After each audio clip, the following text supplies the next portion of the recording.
কে দিল পিরিতের বেড়া লিচুর বাগানে, কমলার বাগানে সৈগ কমলার বাগানে।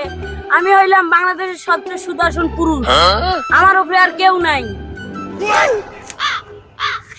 আজকে কি গরম। এইটা গায়ে গেল রে, চেঙ্গা গেল না চিংড়ি। ও আপা দাঁড়ান দাঁড়ান। কে রে আবার আমাকে এই গরমে ডাকতেছে? আপা আপনি কে, চেঙ্গা না চিংড়ি? আমি হলাম একজন বাংলাদেশের বিখ্যাত সুদর্শন পুরুষ। সুদর্শন পুরুষ আবার কি হয়?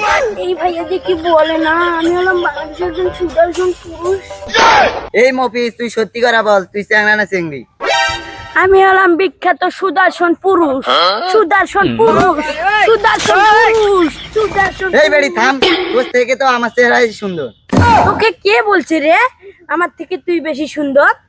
আমি হলাম একজন বাংলাদেশের বিখ্যাত সুদর্শন পুরুষ। এটা বলেছে বাংলাদেশের বিখ্যাত মেকআপ সুন্দরী পরিমণি, যাকে এখন আমি আইডল মানি। যা এখান থেকে বেড়া ডাক্তার বেটি, তোকে যেন আর সামনে না দেখি।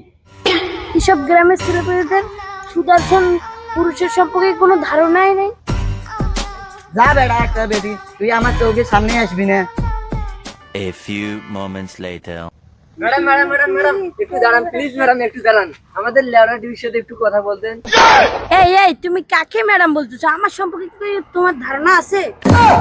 আরে ধর কি সব এগুলো মোবাইল ধরে যাচ্ছে, আমার ভালো একটা ক্যামেরাও ধরে আসে না, এই মোবাইলে আমি ছবি তুলে কি?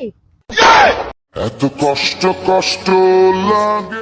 না ম্যাডাম, আপনি তো সুদর্শন পুরুষ, এই জন্য ক্যামেরা আপনার সামনে নিয়ে গেছে। এই তুমি আমাকে ম্যাডাম বললা? কোথাকার ছাপি আছে আমার ইন্টারভিউ নিতে? আমি আর ইন্টারভিউ দিবই না।